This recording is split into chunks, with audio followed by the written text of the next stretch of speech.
दिल्ली के सीएम की पावर्स जानते हैं आप? कौन यहां ज्यादा पावरफुल है? दिल्ली के मुख्यमंत्री अरविंद केजरीवाल सुप्रीम कोर्ट से जमानत पाकर जेल से बाहर तो आ गए हैं। हालांकि बाहर आते ही उन्होंने ये घोषणा कर दी कि वो दिल्ली के मुख्यमंत्री पद से इस्तीफा दे देंगे। दिल्ली केवल राज्य ही नहीं बल्कि देश की भी राजधानी है, फिर साथ ही केंद्र शासित क्षेत्र भी है। दिल्ली की पूरी स्थिति पावर शेयरिंग के हिसाब से थोड़ी अलग है, लिहाजा यहाँ के सीएम की स्थिति भी पावर्स के लिहाज से अलग है। कई बार यहाँ ये भी कहा जाने लगता है कि यहाँ मुख्यमंत्री ताकतवर है या फिर उपराज्यपाल। सवाल यह है कि दिल्ली की शासन व्यवस्था को किस तरीके से संवैधानिक ढांचे के भीतर परिभाषित किया जाता है। दिल्ली के राष्ट्रीय राजधानी क्षेत्र के प्रमुख के रूप में दिल्ली के मुख्यमंत्री की शक्तियों को एक अद्वितीय संवैधानिक ढांचे के भीतर परिभाषित किया गया है, जो केंद्र शासित प्रदेश और राज्य दोनों के तत्वों को जोड़ता है। इस ढांचे को विभिन्न विधायी कृतियों और न्यायिक फैसलों द्वारा आकर दिया गया है। संवैधानिक ढांचा दिल्ली राष्ट्रीय राजधानी क्षेत्र सरकार अधिनियम 1991 दिल्ली के लिए शासन संरचना स्थापित करता है, उपराज्यपाल को प्रशासक के रूप में नामित करता है, जबकि दिल्ली विधानसभा को कुछ विषयों पर कानून बनाने का अधिकार देता है। सवाल यह कि दिल्ली के मुख्यमंत्री के पास जो शक्तियां हैं वो किसी दूसरे राज्य की ही तरह होती हैं या अलग। किसी सामान्य राज्य की तुलना में दिल्ली विधानसभा की शक्तियां सीमित है। दिल्ली सरकार पुलिस, सार्वजनिक व्यवस्था और भूमि से संबंधित मामलों पर कानून नहीं बना सकती है। ये केंद्र सरकार के अधिकार क्षेत्र में रहते हैं, तो दिल्ली का जो भी मुख्यमंत्री होता है उसके पास इन क्षेत्रों को छोड़कर विधायी और कार्यकारी शक्तियां रहती है। इन क्षेत्रों को छोड़कर राज्य के पास सूची और समवर्ती सूची में विषयों पर विधायी और कार्यकारी शक्तियां हैं। सवाल यह कि इसका क्या मतलब निकाला जा सकता है। इसका मतलब यह है कि मुख्यमंत्री विभिन्न प्रशासनिक कार्यों की देखरेख कर सकते हैं, इन शक्तियों की सीमाओं के भीतर नीतियों को लागू कर सकते हैं। सर्वोच्च न्यायालय ने इस बात पर बल दिया है कि पुलिस, सार्वजनिक व्यवस्था और भूमि के मामलों को छोड़कर दिल्ली सरकार का सेवाओं पर नियंत्रण है। दिल्ली के मुख्यमंत्री के पास एनसीटी यानी नेशनल कैपिटल टेरिटरी को चलाने के लिए महत्वपूर्ण शक्तियां हैं, खासकर उन क्षेत्रों में जो केंद्र सरकार के लिए आरक्षित नहीं है। हालांकि केंद्र शासित प्रदेश के रूप में दिल्ली की अनूठी स्थिति यहां के पावर की गतिशीलता को जटिल बनाती है। सवाल यह कि दिल्ली में वास्तविक प्रमुख कौन होता है, मुख्यमंत्री या उपराज्यपाल? दिल्ली के शासन में उपराज्यपाल की महत्वपूर्ण भूमिका है, जबकि मुख्यमंत्री वास्तविक कार्यकारी प्रमुख है। उपराज्यपाल के पास कुछ विवेकाधीन शक्तियां हैं। उपराज्यपाल को अधिकांश मामलों में मंत्रिपरिषद की सलाह पर कार्य करना होता है, लेकिन विशिष्ट परिस्थितियों में विवेकाधीन शक्तियां अपना सकते हैं, खासकर तब जबकि सरकार के फैसले राष्ट्रीय सुरक्षा या सार्वजनिक व्यवस्था को प्रभावित कर रहे हों। हाल के संशोधनों और अधिसूचनाओं ने एलजी की शक्तियों का काफी विस्तार किया है, जिससे उन्हें विभिन्न प्राधिकरणों में सदस्यों की नियुक्ति करने और प्रशासनिक सेवाओं पर विवेकाधिकार का प्रयोग करने की अनुमति मिली है। हाल के विधायी परिवर्तनों, विशेष रूप से राष्ट्रीय राजधानी क्षेत्र दिल्ली सरकार अधिनियम 2021 और उसके बाद के अध्यादेश ने विभिन्न प्रशासनिक कार्यों पर नियंत्रण वापस उपराज्यपाल को सौंप दिया है, जिन्हें केंद्र सरकार द्वारा नियुक्त किया जाता है।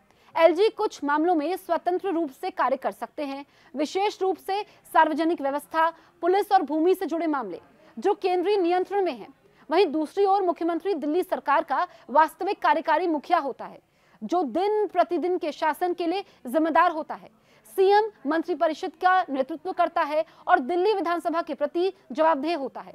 मुख्यमंत्री के पास विधायी अधिकार है, हालांकि इन अधिकारों को हाल ही में केंद्र सरकार की कार्रवाइयों द्वारा चुनौती दी गई है, जो सेवाओं और नौकरशाही नियुक्तियों पर मुख्यमंत्री के कंट्रोल को सीमित करती है।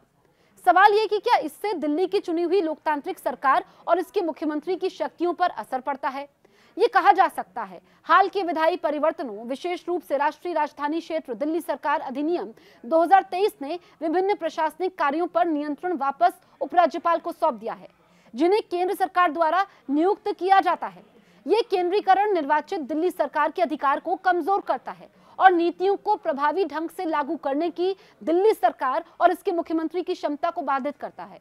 एलजी की बढ़ी हुई शक्तियां उन पहलुओं को क्रियान्वित करने में देरी और संघर्ष का कारण बन सकती है, जिनके लिए त्वरित कार्रवाई की जरूरत होती है।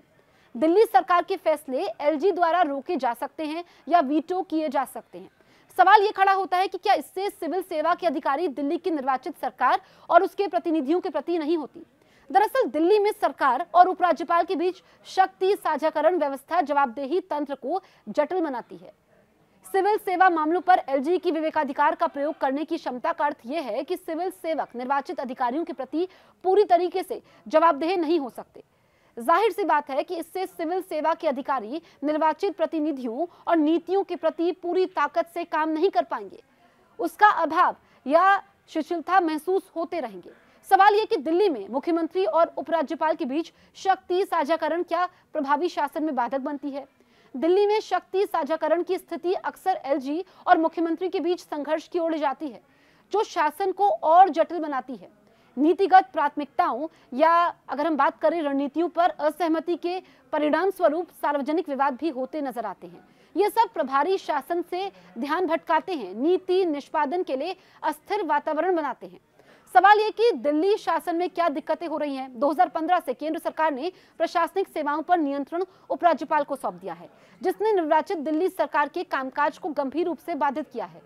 अधिकारियों के बार बार तबादले होते हैं, शासन में निरंतरता की कमी होती है, गलत काम करने वाले अधिकारियों को जवाबदेह ठहराने में असमर्थता सरकार की रिक्तियों और भ्रष्टाचार जैसे मुद्दों को संबोधित करने की क्षमता से बाधित करती है, जिससे अकुशल सेवा वितरण होता है।